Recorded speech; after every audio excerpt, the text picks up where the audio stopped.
بسم الله الرحمن الرحيم والصلاة والسلام على أشرف الأنبياء والمرسلين وعلى آله وصحبه أجمعين ومن تبعهم بإحسان إلى يوم الدين وبعد رب اشرح لي صدري ويسر لي أمري واحلل عقدة من لساني يفقهوا قولي وانفعنا بما علمتنا وعلمنا ما ينفعنا وزدنا علما يا رب العالمين. Everyone, assalamu alaikum wa rahmatullahi wa barakatuh.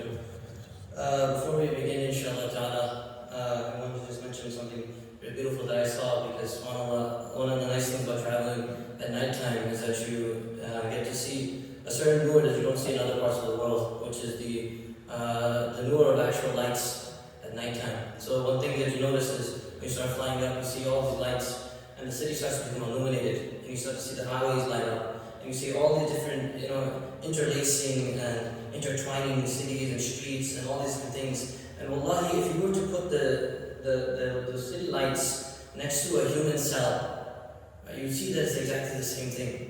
It takes thousands upon thousands of human beings to make a city. And Allah subhanahu wa ta'ala put trillions of these on a human body. It's Allah subhanahu wa ta'ala, And mashallah, there's so much fadl and khair when you travel and you see these things, mashallah ta'ala. Alhamdulillah, I came, mashallah, around 7 a.m.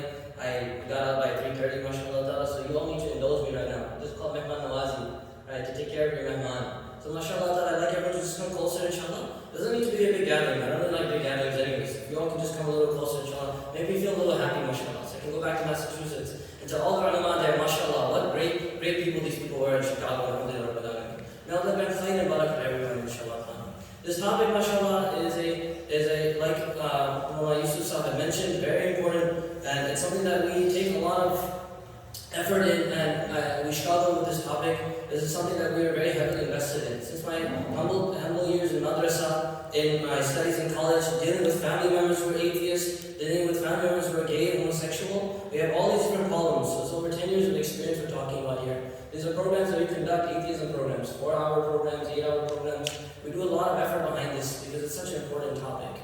It is something that, subhanAllah, what we'll see is that you'll get all these different stories. One kid will go and say that he has a girlfriend and that's why he became atheist. A girl will say she has a boyfriend, that's why she became atheist. They'll say that because of drugs they became atheist, because of alcohol they became atheist, because of a certain philosophy class they became atheist, because of this reason they became atheist, because of this and this and this.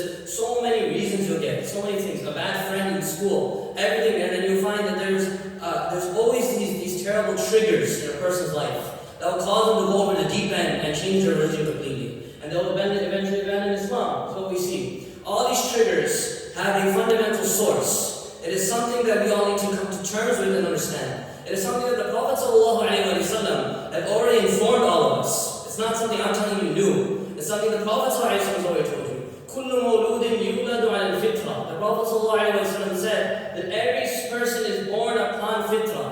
Fitrah is like your compass. The compass is always pointing towards which direction? Chicago, right? Okay, no, it's towards the north, mashallah. You can laugh, it's okay, it's halal. Okay, please laugh, so I can feel happy, mashallah. Jazakallah khair. So it's always pointing towards north. The qibla of the heart is always pointing towards Allah subhanahu wa ta'ala. That never changes. Everyone has a compass in their heart, and everyone's heart points towards Allah subhanahu wa ta'ala. And certain things in life will push our compass to become clean, and so that way we can see again. Certain accidents or certain things that happen terrible in a person's life that they cannot help but bring God into their hearts and into their tongues. This is how life is. A person will feel turbulence on a plane and start screaming out for God Almighty. This is what the reality is. There's no atheist on a sinking ship. There's no atheist on a sinking ship. This Nabi Sallallahu Alaihi Wasallam told us that everyone has a compass. But what happens with what? فَأَوَّاهُ يَهْوِدَانِهِ أَوْ يُنَصِّرَانِهِ أَوْ يُمَجِّسَانِهِ. The Prophet Sallallahu Alaihi Wasallam said, but his parents will make him into a Jew. His parents will make him into a Christian. His parents will make him into a fire worshipper. The Prophet ﷺ did not blame nature. The Prophet ﷺ did not blame nature. He said the fault is on nurture. The fault is on nurture. Where was this child raised? In which environment were they raised? And that's what completely causes the difference in a person. The Prophet ﷺ said, to make it more resounding and clear, the Prophet ﷺ said, الرَّجُلُ عَلَى دِينِ خَلِيلِهِ فَلْيَنْظُرْ أَحَدُكُمْ مَا يُخَالِلُ. صدق Rasulullah ﷺ. A person is not on the religion, the Prophet ﷺ said, a person is not on the religion of their parents or their grandparents or this or that or whatever. The Prophet ﷺ said a person is on the religion of their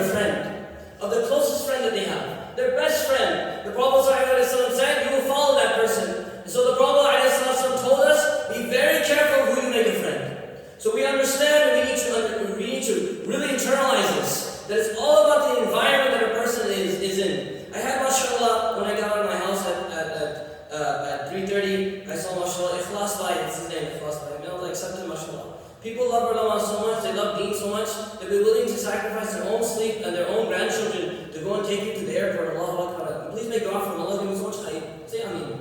May Allah give him so much khair and bring Iman into his children's grandchildren's life. But he's an honest man. He's an honest man. I gave a talk during khutbah, during Jumu'ah about having good friends. And he comes and tells me, he says, Wallahi, I spent my entire life on dunya.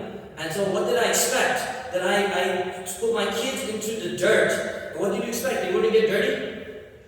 Obviously they would. So this is what happens, and we need to come to terms with this. And I want to be as honest as I can in this talk. We are unfortunately throwing our kids into the dirt and expecting them not to get dirty.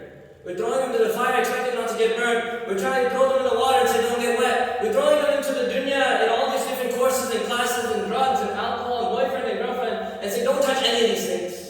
La ilaha illallah. I don't fault any parent here. I don't fault any parent here. Because I have a father. May Allah continue to increase him in khayr. He's a father that mashallah woke up 4 a.m. every day, went to work, came back 7 p.m. every single night. He doesn't have time to teach us deen. Legitimately. Because why? Because he just wants to make sure we have food and clothing on our bodies. You know, this is what this type of man is. Such a person, mashallah, that he would not have money in his pocket because he gave everything away in sadaqah. Then he would take loans to make sure he can run his house. This is what a father is, mashallah. So I don't fault any parent here, but we need to realize what we're doing. We throw our kids into these environments, and then what happens? We care about which school they go to. Everyone cares. Harvard University. Is he going to Princeton? Is he going to this? That's great. That's easy peasy, mashallah, lemon squeezy, subhanallah, good job. You got him to the school. But what friends does he have? Who is their companion? As much as you choose their school, you need to choose their friends. As much as you know what school they're going to, what their grades are, their 4.0, whatever, we need to know what friends they have. Because what do you find today? The environment is no longer just social, in terms of being physically there. Because of social media, now even the environment can be online and the internet. This kid can be on YouTube, reading YouTube comments day in and day out, being part of these ex-Muslims of Minnesota, whatever groups, and all these different groups, and you wouldn't even know a single thing about it. And this is the reality of what it means to have an environment. A parent doesn't even know what is my child into, what is he comfortable with. One parent in the morning was saying about how his kid was so rowdy, mashallah, and at home he would talk back to his dad. I said, this is one of the best things that can happen when they're younger. He said, subhanAllah, he was talking about this complaining, and in my head I'm just so happy that a child will be so open and talk to their parents. You should be so happy your child wants to communicate with you. Because parents today can't even find that from their kids. He's so invested in Facebook, you're not even sure his face to you. Forget about anything else. That's what we're seeing today. The fact that he wants to talk to you, and he responds to you, replies to you, mashallah. There's something you need to have khayr, you need to make, mashallah. He was saying about how, he was complaining about his mom. Telling his dad, he's like, Dad, you need to get a new wife. You need to get a new wife. And I went out to my daughter, Sumaya, and I said, Sumaya, if you were not happy with mommy, I said I can send her to Bangladesh, and I can get a second one for you. And she goes and said, no, mommy, mashallah. Why? Because I want to talk to them. We need to talk and communicate. This has come a time where kids don't even want to talk to us anymore. They don't want to talk to us. We don't know what's happening in their lives. We don't know what friends they have. So what do you expect is going to happen? The house is ultra-religious, hyper-religious, super-religious, to the point that the kid comes at home, he can't even talk to his parents anymore like human beings. He needs someone to talk to. I have a girlfriend problem, I have a boyfriend problem, I have all these things. And subhanAllah, one time I mentioned to parents and I said, go home and ask your kid if he wants to get married. Because after he turns baligh, it's your up to get him married. So parents went home, mashallah, they came back and told me, I went to my 18-year-old son and I told him, you want to get married? He says, Dad, I'm not ready yet. Boy, at 17, we were ready to go. I can tell you, you're a little late, man. SubhanAllah. We were ready to go, mashallah ta'ala. So what do we find? That parents, unfortunately, because of the disconnect, they can't really connect to their kids anymore, and their kids are influenced by the friends in their lives, and they distort the environment. And so the glass and the compass gets muddied and dirtied. And so what does the parent want to do at that moment? They want to find a place where you can clean it. The clothes can be dirty. What do? Put it in the laundry. Just put it in the laundry and get cleaned up. So people look for a place. We gotta look for a place now. Something's dirty, what do? Clean it up. So they look for maktabs. They look for madrasas. They look for masajid. Well, subhanAllah, the level of being understaffed and just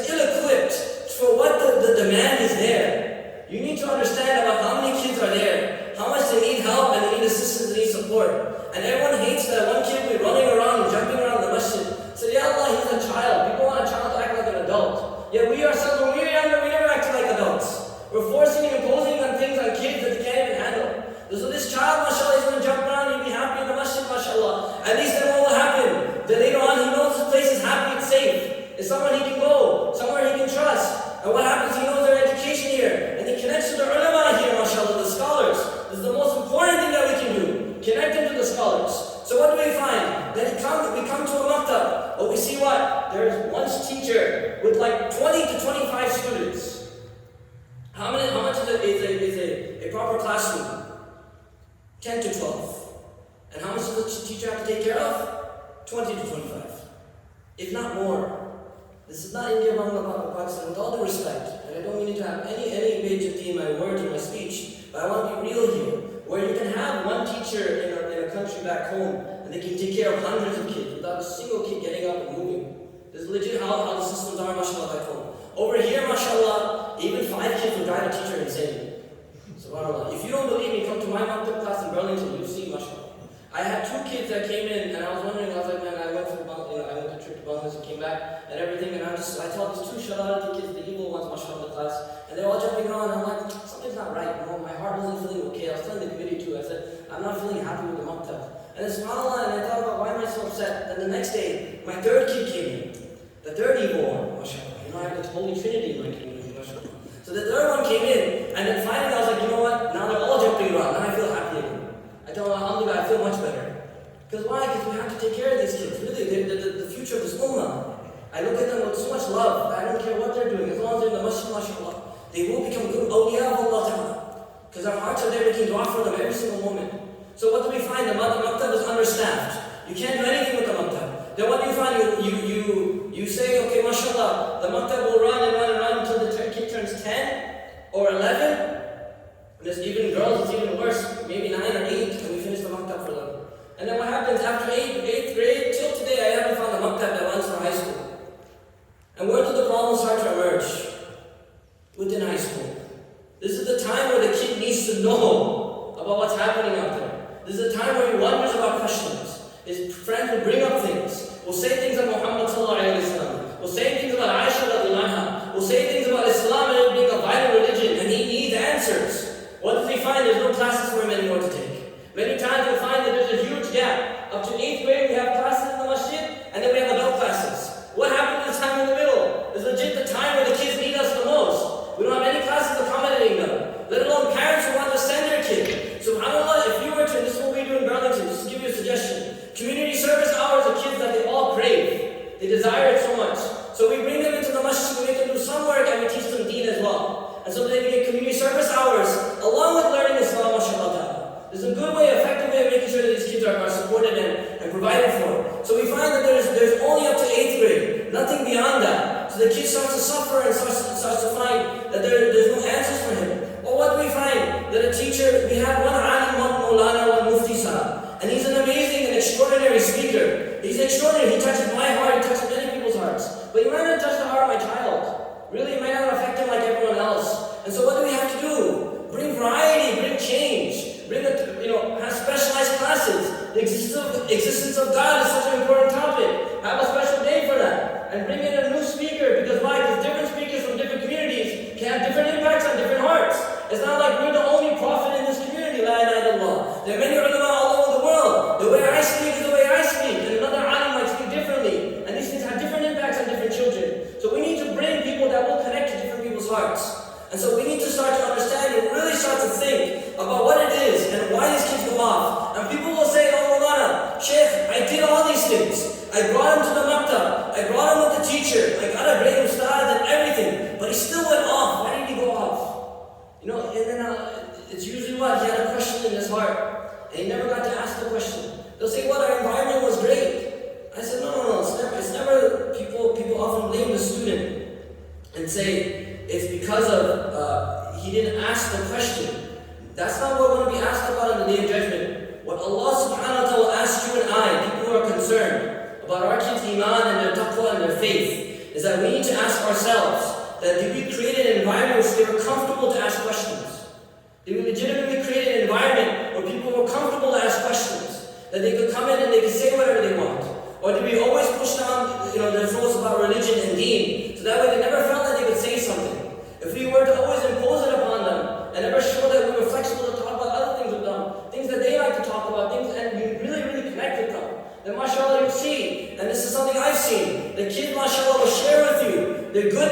bad times. They'll talk to you about everything, mashallah. Kids love to talk. And so we have to be the ones to listen. Unfortunately, kids will talk and the teacher doesn't want to listen to them anymore. So we need to have this connection with these students that they are so comfortable to say whatever they want.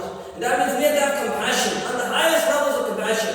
Compassion like the Prophet Muhammad sallallahu alaihi wasallam. This is why in the Quran, if you're asking which prophet exemplified the Prophet sallallahu alaihi wasallam's mercy in the Quran, which example in the Quran, which prophet's examples of Quran for the Nabi sallallahu alaihi wasallam, it is Lut alayhi salam.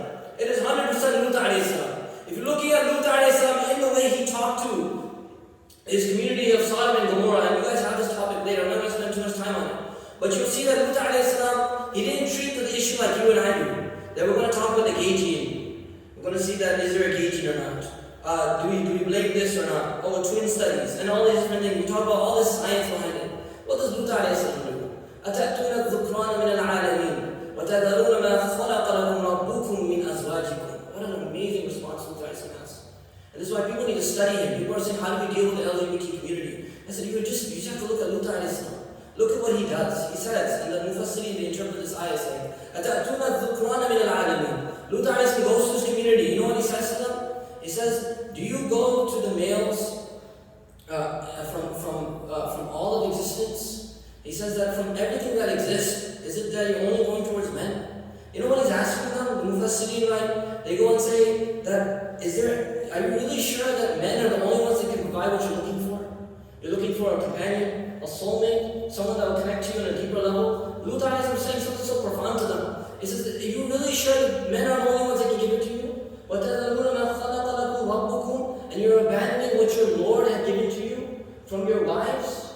A zawj in Arabic means what? Someone who's your pair, someone who you link with, someone who you vibe with, someone who can connect you on a level that no human being can connect with. This is what it means when you can get sakina from your wife that no one else can give it to you.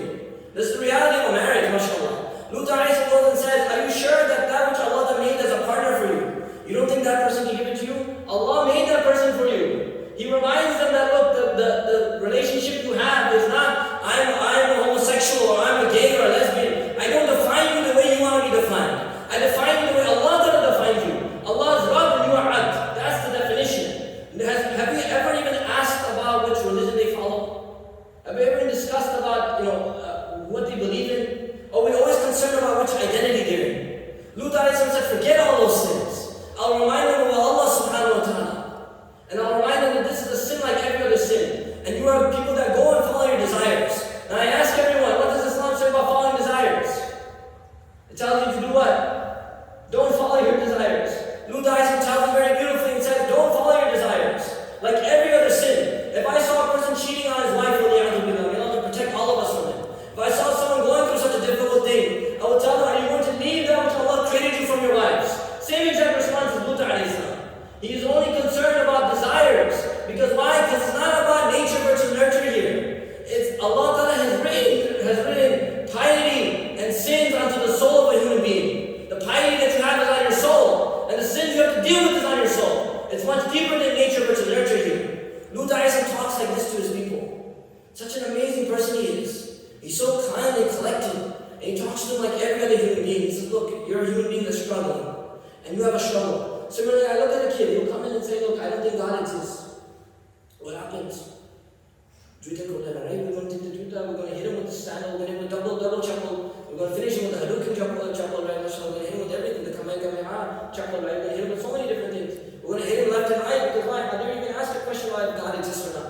How dare you even ask a question about Prophet Muhammad's life? How dare you even say such things? We have a kid in New York who just recently turned atheist, turned Christian. He converted to Christianity. And then, the first thing he started to say was that, I heard things about Muhammad that just didn't really sit well with my soul. He said, I heard things about him, I read the Quran and all these different things, such terrible things he said about the Prophet. And so I told him when I was in America, in New York, I said, go to him and ask him and go and say, did Jesus tell you to talk bad about the dead like this? I said, forget about everything else. Let's talk about humanity first. As a human being, are you allowed to talk bad about the dead like this? Are you allowed to talk bad about a dead man, Muhammad and talk about him and give him such names? The kid, shut up. Because why? Because it's not right. You have to talk to them like human beings. Learn to become compassionate and become someone parents. I don't mean to fault, ulama. I love the scholars. And mashallah, I see parents that bring their kids to maktab, and the fact that the kids love me, I know the fact that the parents love me. Because they talk good about the ulama at home, and that's why the kids come, and they love the ulama in the masjid as well, mashallah. We have to increase these parents, mashallah. I don't mean to fault anyone. Parents, I don't mean to fault institutions, I don't mean to fault anyone. I'm just being real here. If you threw your kid into the dirt, what did you expect was going to happen? If you threw their kid into the dirt, they need a place to be clean. But the laundry machine is broken. The most ideal situation is to create this massive Islamic school. Now forget about the dirt even existing here. We're just going to create a huge Islamic school. Where now, mashallah, every single kid, and I'm telling you, you got to think big for this project. This project needs to be huge. How many kids are in Chicago? How many kids are talking about Chicago? People are thinking like, okay, we have an okie-dokie artichoke Islamic school, 20, 30 kids. This is something very small. It's a very small treatment for a very large problem. If you want to create the proper school, hundreds upon hundreds of kids, you need to create this massive private school, completely with endowments and waqf and everything, so that way these kids never even go near this dirt anymore. Instead of learning the ABCs while they're in kindergarten, and all these different things that they're learning. They have so many problems they go through in normal school. So we need to think about this problem on a large scale. How do we solve this problem? And so this is something that you all need to think about and really move forward with, and understand and recognize this. That people say, my kid is in doubt and he's thinking about these things. There's nothing wrong with him. The Sahaba, when they came to the Prophet and said, Ya Rasulullah, we have such doubts in our hearts that if we were to talk about them, we'd rather be burnt and turned into ashes because of these doubts. Nabi Sallallahu said, do you really feel like that? The Prophet, they said, yes, Ya Rasulullah, we really feel like that. The Prophet said, that is pure iman. That you understand it's a doubt which is useless. And I remind everyone, I tell everyone, it's all about the environment. Just making sure the environment is pure and pristine, you see everything be fixed. And this is something the Prophet ﷺ warns us and tells us. He says, يَأْتِ الشَّيْطَانِ إِلَىٰ أَحَدِكُمْ فَيَقُولُ مَنْ خَلَقَ كَذَا وَمَنْ خَلَقَ كَذَا حَتَّى قَالَ مَنْ خَلَقَ رَبَّكَ فَإِذَا قَالَ ذَلِكَ فَلْيَسْتَعِذْ بِاللَّهِ وَلْيَنْتَهِ. The Prophet ﷺ said, Shaitan will come to one of you. And Shaitan will say that, who created this? Who created that? Hadith al-Bukhari. Who created this? Who created that? Until Shaitan will tell you and say, who created your Lord? This is legit the exact question that atheists ask today. The same thing that we find the Prophet warned us about 1400 years ago. And so this is a very simple thing. I can answer in 15 seconds. What is it? That the word who created you is like, for example, asking you, what time, when were you born? Right? When were you born? Right? In what time were you born? Right? And so if I said, who created you? In which time were you created? Now let me ask you something. Did Allah create time, or was time before Allah? Allah created time. If you ask in which time was Allah created, the question is illogical. It doesn't make any sense. And this is the thing about stupid questions like this. We get hundreds of dumb questions every single day. MashaAllah, alhamdulillah, we just see these dumb questions, they're very easy to answer. It doesn't take very long, mashallah. It takes a little bit of just listening and understanding what we just said. Having said that, the Prophet said these questions will come to you. When it does come like this, the Prophet didn't say, okay, go sit in Aqidah dars, and go sit in this dars or this dars. The Prophet said, A'udhu billahi minash shaitanir rajim, and just stop thinking about it. The Prophet said that we need a spiritual backbone. It's all about dhikr and ibadah. When people have environments like this program, mashallah, you have ulama, you can go to scholars, you can go to sitting in the dhikr, that's going to solve the problem. Imam Ghazali, he says very beautifully in one of his books, he says, why is it that children that are born in Christian families, Jewish families, Zoroastrian families, Magian families, why is it that whenever they get older, they never convert from their religion? Why is it they stay firm on the religion they were on? Imam Ghazali says because of the fact that they're in such environments that it embedded the teachings into their hearts that they never think of anything else. So that's what we need to do. Put them in such environments that they think that you're saying God doesn't exist. How could you even say that? That's some crazy stuff right there. How could you say things about Prophet Muhammad says, are you crazy? Right? That's what kids should think and they should feel. But we need these environments, a spiritual backbone. I ask every alim here, mashallah. The final thing, inshallah, we'll finish. They said 12:20 at first.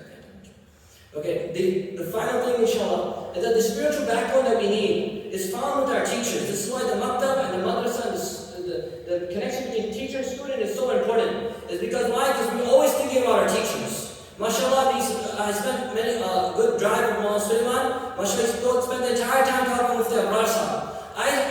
If you let me talk about Mufti Ruhul Amin, we wouldn't have enough time in the entire day to finish what I need to talk about Mufti Ruhul Amin. These are my forefathers, bring me people like them. Because why? Because they're our spiritual backbone. No matter what we teacher, and I have a son up to him, and I want to be raised on the day of judgment with this person. And I will do everything to make sure that on Qiyamah I can stand with him because I know this person will stand with Nabi Sallallahu Alaihi Wasallam. May Allah make us like that. What happens when a kid finds a good imam, a good alim, a good Mawlana, a good person, a good alima, a good scholar, someone? The kid's heart becomes connected. And says, Ya Allah, I want to raise with this person on the day of judgment. I had kids, this final thing, inshallah. If last by, when we were driving, I told you that in the beginning, he told me that I was a person engaged in dunya. And I was so engrossed in it, and I ended up messing up my kids. He said, my kids did not turn out the way I wanted to. I threw them in the dirt and I expected them not to get dirty. He says, I messed up there. But he said, I will fix it with my grandchildren, inshallah. That's what he said. So I need everyone to, inshallah, make niyyah that we will fix this problem. It is a big problem to solve. How do we make these environments for these kids to survive no matter what happens, through thick and thin? But they need scholars, number one, and they need organizations and areas where you can send them, inshallah. May Allah grant us tawfiq and understanding. I definitely apologize if I offended anyone with my words or my speech or my jokes. May Allah grant everyone afi and tawfiq, inshallah. May Allah allow us to become people that can solve this problem in our lifetime and continue to become the people that will become the means of guidance for the children to follow, inshallah. So let's